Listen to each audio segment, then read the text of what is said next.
All right. What's going on, everybody? Hope you guys are enjoying your day. It has been a couple days since I've talked to you guys. Do have to apologize for that. I have been busy. Work has been a killing. But most importantly, I've been busy getting this room set up because the season's here, ladies and gentlemen. Next week, Thursday Night Football, season premiere. We've got the Dallas Cowboys. We've got the Tampa Bay Buccaneers. The season is here. So I need to be prepared for Thursday night. I gotta be ready. So I'm putting in the final touches on this room, especially when it comes to the internet. Those of you who have followed me knows when it comes to the internet, especially live streaming, that has been a headache. So I have made sure that problem has been fixed. Trust me, by the time the season starts, that will not be an issue. So that is definitely something we've been working on. But just putting in the finishing touches of how this room's going to look. And by Thursday, we'll be good to go for the regular season. Now, in terms of what's going to happen this season, I will be dropping a channel update probably either Sunday or sometime early next week. Probably maybe a Monday or Tuesday. Who knows? But the channel update will be out before the season starts, so you'll get a clear indication as to what I'm doing on this channel this season, because it is a lot. It's not just my normal thing I was doing previous years. This year I'm doing a lot more things, so we'll just see how it goes. It should be fun. We have a historic NFL season coming up, so I want to do a lot this year. But yeah, that channel update will be coming. Instead, this video will be focusing on my NFC power rankings heading into this upcoming 2021 NFL season. Last month, I gave my AFC power rankings, and that one was a much easier to do because there's a clear indication as to how the power ranking is in the AFC. Even if you don't fully agree with my power rankings, you can look at the top 6 teams on that list and say, yeah, it's about there. Maybe you may move one up and move one down, but those top 6 teams are definitively the 6 best teams. And then everywhere else below hand, they've got maybe a better defense than some of the ones at the top, or maybe a better quarterback potentially. I don't think so, because the top 6 teams, you can argue they have some of the best quarterbacks, but you know, at the same time, it's like, I don't know. You can pick out and say this quarterback's better, but it's just not on a better team than that said quarterback. But it was a clear indication for the AFC. For the NFC, it's a lot more difficult. Past the first 2 teams, it's very hard to indicate who should be below them in terms of that rank of Super Bowl contending team or playoff contending team. How well are they going to do? How well do you see them being, and how great of a team they are, the talent on the team? So much that goes into it in terms of those power rankings below the top 2 teams in the NFC. So I feel like I got a good look on it. I definitely have to change my list over several times, but hey, it's time to unleash it for the most part. So, in terms of talent, in terms of expectation, in terms of performance last year, it's all a mix. But I think the biggest key in this list was expectations coming into this season, because there are teams here in the NFC that have high expectations on them. So we'll see if they're able to deliver. With that being said, I'm going to change it up a little bit, because when I did my AFC power rankings, I went through each individual team and then gave an explanation. I'm not going to do that. Instead, I'm going to show you my power rankings so you can see exactly where I ranked them. So with that being said, take a look at your screen. There it is, ladies and gentlemen. That is my power rankings for the NFC.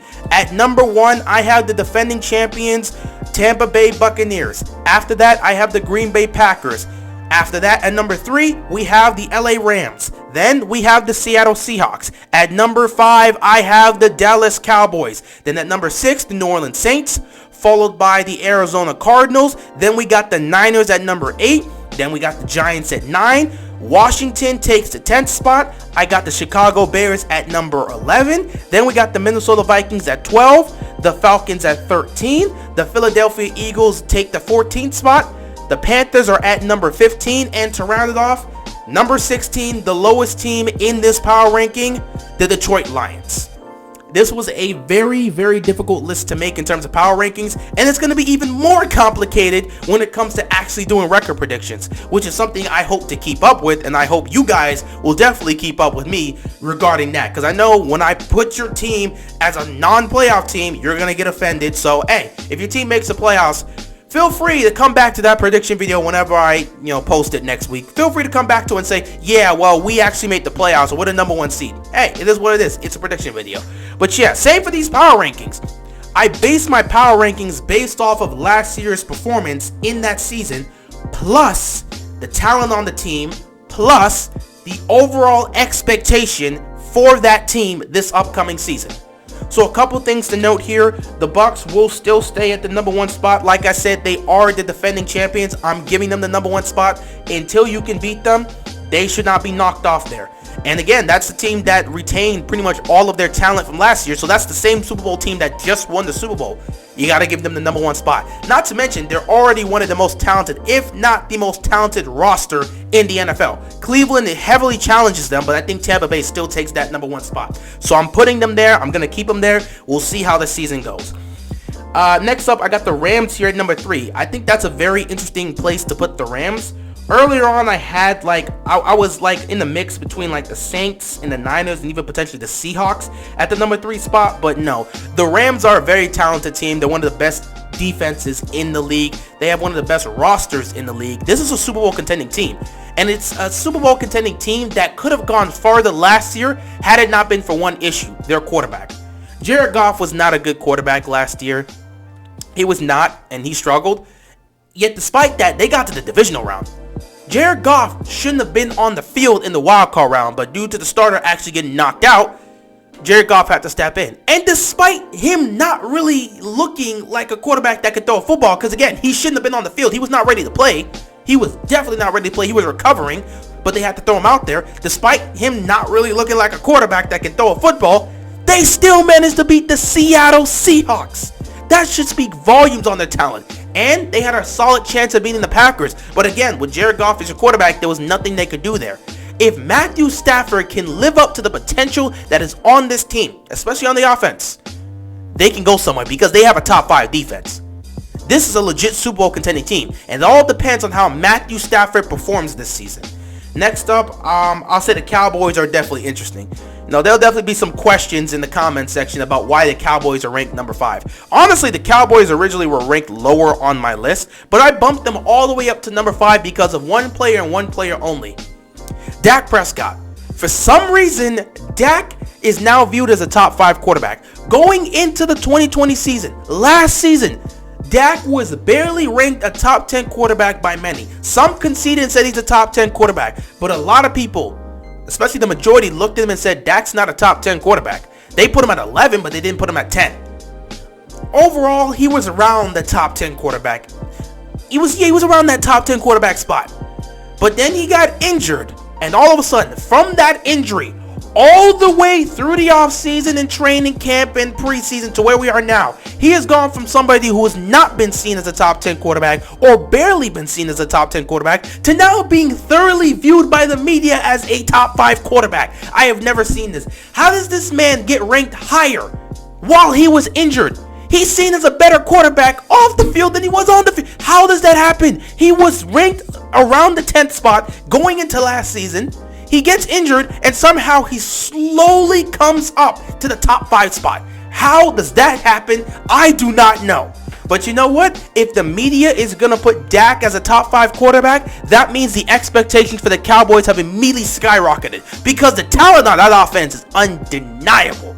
They have talent on that roster, especially on the offensive side. So if Dak Prescott's a top 5 quarterback with those weapons, they need to make the playoffs. No excuses. None.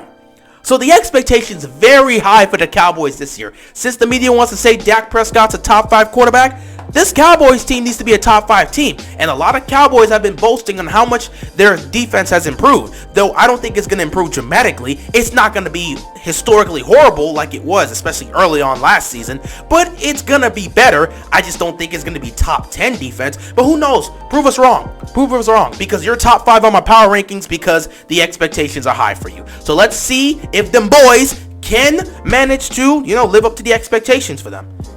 Next up, I'll probably say another interesting one here is the Arizona Cardinals at number 7.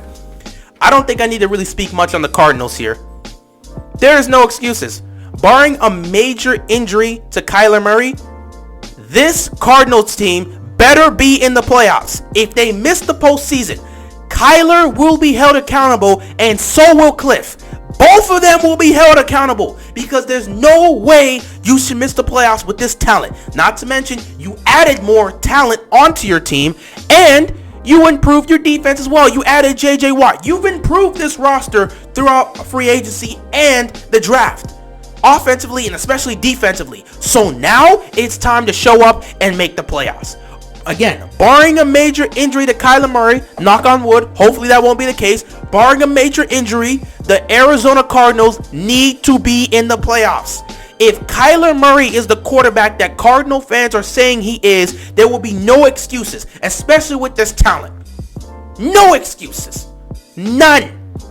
Get it done. So yeah, you're number 7. Honestly, I really should put you at number 5 because there's no excuses for you not to make the playoffs. But the reason you're just not higher on this list is because most people aren't expecting you guys to make the Super Bowl. The pressure's really on you guys to make the postseason, not make the Super Bowl. I think after you break through that, then the expectations of Super Bowl will be put on you. But I don't think you're at that situation yet. After that, I would say the Niners at 8 is also an interesting place because the Niners originally on my list were at number 5. I had them as a top 5 team, and it was specifically because of the roster and the talent on this team. Last year was not a good year for the Niners, and everybody knows why. Their guys were injured. Pretty much all their starters were out last season. All their main guys, everybody was out. They were riddled with injuries. Yet despite that, they actually didn't have a horrible season. This is a very talented team, a very talented roster. Let's not forget, the last time we saw the Niners healthy, they were in the Super Bowl. Keep that in mind. However, I feel their expectations on the Niners have dropped because, people are having serious doubts about Jimmy Garoppolo. A lot of people do not believe he is the guy. And again, when you go back and look at their Super Bowl run in 2019, it's not like Garoppolo led them to the Super Bowl. Go back and look at what he did versus what the team did as a whole. Go look at his stats against the Vikings and against the Packers. What did he contribute towards helping them get there? Not that much. It was really the run game and the defense. So a lot of people have questions about Garoppolo and they're not sure. So that's where you kind of get the concerns. And then when you look left, you look on the other side, you got Trey Lance, and he's a rookie. You can't put a lot of high expectations on a rookie to get to the Super Bowl. This is a talented team that can make a Super Bowl run with the right quarterback. But you can't say a rookie's going to take you to the Super Bowl. That's going to be very tough. Who knows, maybe it's possible, but I don't know. It's very tough for a rookie quarterback to take your team to the Super Bowl. So yeah, I think the expectations on the Niners have dipped, but they're expected to be a playoff team for the most part. I definitely do believe they are going to be a playoff team. Nobody should deny that. Which makes the NFC West as a whole very interesting because you've got the Rams, you got the Seahawks, you got the Cardinals, and you got the Niners, and all 4 of these teams can make the playoffs. So the NFC playoff picture is going to be very interesting this year because the NFC West could very well take 4 playoff spots this year, which would be crazy, but it is possible. Anyone else? I would say maybe the Giants. I think the Giants are an interesting place at 9 because I think, the talent, that defense last year, as the season went by, became a really good defense. And they improved on that defense this season, but most importantly, they improved on the weapons for Daniel Jones. And I think the main question is Daniel Jones the guy? Can he lead this team to the postseason and even further? He's got the defense. They've given him the weapons. Now it's time for him to respond. I feel like if Daniel Jones actually lives up and utilizes these weapons and performs well, the Giants can take this division. So don't overlook the Giants. Another team I wouldn't overlook, Washington. I have them ranked 10th here in my power rankings, but this low-key is my dark horse team to get to the Super Bowl. That defense could very well be a top 3 defense. They could rival this year for being the best defense in the league. I like what I'm seeing from Washington's defense. And they definitely have weapons. Obviously, they have weapons, man. They've got weapons. But my whole issue is Fitzpatrick. I don't trust Fitzpatrick. And that's the thing that hurts me. That's why I can't. Fitzpatrick, he's not the guy to lead your team to a Super Bowl. If he leads, I'm not joking. If Ryan Fitzpatrick leads this team to the Super Bowl, I will buy a Ryan Fitzpatrick jersey. I will come on here and I will cheer for this guy like I've never cheered for a player before. I'm not joking. I will completely apologize to Ryan Fitzpatrick. I will never question him. And from that point forward, I will always call him Fitzmagic. I'm not kidding. I just don't think Fitzpatrick's going to get it done. But if he does, I'll take back everything I've said. I've watched this man's entire career. I don't personally believe in him, but if he pulls it off, I'm going to give him his credit. So we'll see what happens there. But yeah, Washington, definitely a dark horse team for me. That might actually be my dark horse pick to get to the Super Bowl. Other than that, I look at these other teams, Vikings, Falcons. I think they're ranked about where they should be in terms of expectations. Not a lot of expectations are on them to get far in a very competitive NFC, but we'll see what they can do. Eagles, out of everybody in the division, the Eagles seem to be the one team no one's really looking to get things done. A lot of people do not believe in Jalen Hurts, and the depth on the Eagles isn't exactly the best, so yeah, everyone looks at the Giants, Washington, and the Cowboys and say these look like better teams. Washington made the playoffs last year. The Giants have made heavy strides, and the Cowboys arguably have the most talented roster in that division. The Eagles, they've got some talent for the most part, but a lot of people are looking at the Eagles and saying, I just don't see it with Jalen Hurts and stuff like that. I feel like the Eagles can definitely make some noise this year, but I don't know. Then again, this is the NFC East, and anything can happen in the NFC East. So I think the Eagles have a chance to make the playoffs. I'm not going to overwrite them. I just feel like the expectations that are put on them are very low. Not a lot of people have put any expectations on Jalen Hurts to do anything, so that's kind of why they're ranked low here. For all we know, they can end up winning the division. And I wouldn't be surprised because it's the NFC East. And I think the last thing I'll talk about here, the Panthers. Panthers are also ranked low because there's not a lot of expectations from them. But for the most part, we'll see what Sam Darnold does. Now that he's out of New York, he's in a different system. We'll see what happens. He's no longer with the Jets. Now he's over here in Carolina. We'll see what Sam Darnold is made of. I'm interested to see how the Panthers are going to play this season under Sam Darnold. We'll see how that goes. But in terms of expectations, it's really low for the Panthers. And last but not least will be the Lions. I don't think we really have to explain the Lions here. No question, there are no expectations on the Lions. I don't think anyone has them making the playoffs, especially not in the NFC. Jared Goff's there, but people didn't believe in Jared Goff when he was with the Super Bowl contending team in the Rams. What do you expect him to do here? Unless he ends up turning into the 2018 Jared Goff that helped the Rams get to the Super Bowl, I don't see what's going to happen here. So I wish Goff the best of luck. I wish the Lions the best of luck, but there's no expectations put on them. So that's why they're ranked last on that list. But yeah, with that being said, that is all I've got to say about my power rankings for the NFC. This is definitely a shorter video than my AFC power rankings. But, we still got to talk about a couple of these teams. I feel like this power rankings list is about fair. Now, the complicated part is going to be when we actually have to do the record predictions, which is going to be, it's going to be something interesting. But it is what it is. With that being said, that is all I got, and I'm out of here, man. Peace!